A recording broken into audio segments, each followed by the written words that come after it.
السلام علیکم ورحمۃ اللہ وبرکاتہ. رحیم رب اشرح لی صدری ویسر لی امری واحلل عقدۃ من لسانی یفقہوا قولی. رب زدنی علما اللہم ربنا زدنا علما.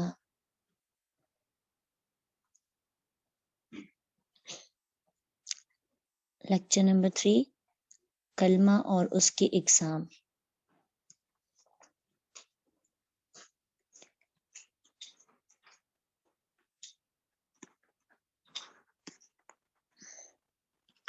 ہماری زبان جب حرکت میں آتی ہے تو اس سے مختلف آوازیں نکلتی ہیں. ان آوازوں کو ہی الفاظ کہتے ہیں اور یہ لفظ کی جمع ہے. لفظ کا جو میننگ ہوتا ہے، لغوی مطلب ہے پھینکنا. اور لفظ کو لفظ کیوں کہا جاتا ہے؟ چونکہ لفظ کا میننگ پھینکنا ہوتا ہے، تو جس آواز کو ہماری زبان باہر پھینکتی ہے اس آواز کو لفظ کہیں گے، کیونکہ منہ کے راستے ورڈز باہر آ رہے ہوتے ہیں، تو اس وجہ سے اس کو لفظ کہتے ہیں. لفظ کی بھی بہت سی اقسام ہوتی ہیں. ہماری زبان سے جو الفاظ نکلتے ہیں یا تو وہ بامعنی ہوتے ہیں یا پھر بے معنی. جس طرح ہم کہتے ہیں نا روٹی شوٹی، روٹی کے ساتھ شوٹی بھی لفظ لگا لیتے ہیں. اب روٹی تو ایک بامعنی لفظ ہے، لیکن شوٹی جو ہے وہ بے معنی مفہوم ہے. تو عربی گرامر کی اصطلاح میں لفظ کی کتنی اقسام ہے؟ تو بامعنی اس کو کلمہ بھی کہتے ہیں اور بے معنی. تو بامعنی لفظ کو کلمہ بھی کہتے ہیں. اور مزید عربی گرامر میں کلمہ کی 3 اقسام ہیں، 3 ٹائپس ہیں کلمہ کی. کیسے؟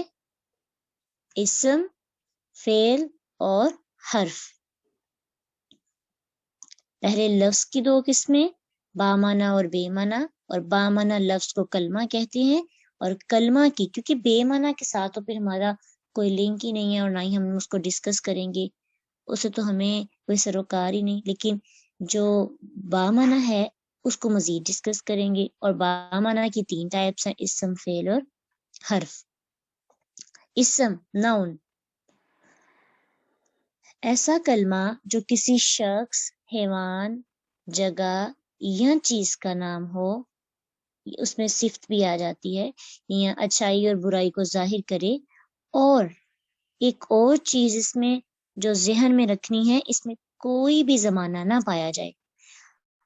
ٹھیک ہے، عربی لینگویج میں جب آپ سے قرآن میں پوچھا جائے گا کون سا لفظ اسم ہے، تو آپ نے یہ ڈیفینیشن ذہن میں رکھنی ہے، یا تو وہ کسی شخص کا نام ہو جیسے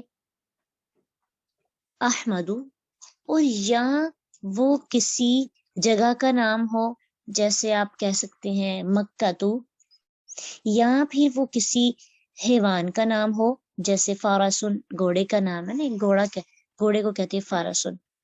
یا پھر وہ کسی کی صفت ہو جیسے صادقن، یہ ایک صفت ہے، صالحن یہ ایک صفت ہے، اچھائی کو ظاہر کر رہی ہے. کسی چیز کا نام ہو جیسے بابن، ایک چیز کا نام ہے.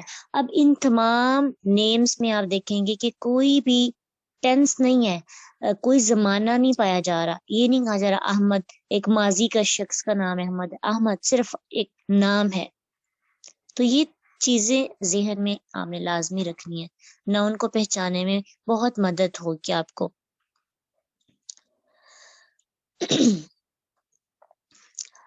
اور پھر اسی طرح مزید ڈیفینیشن کے اعتبار سے اسم کی اقسام، اسم کی مزید 2 ٹائپس ہیں. کون کون سی؟ اسم ذات اور اسم صفت. اور اسم ذات کسے کہیں گے؟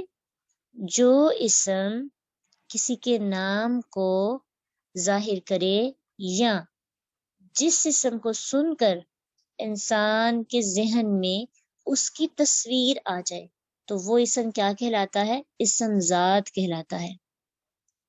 جیسے آپ کے سامنے اگر کرسی کا نام لیا جائے تو فوراً سے کرسی کی تصویر کیسی کرسی ہوتی ہے وہ آپ کے ذہن میں آ جائے گی۔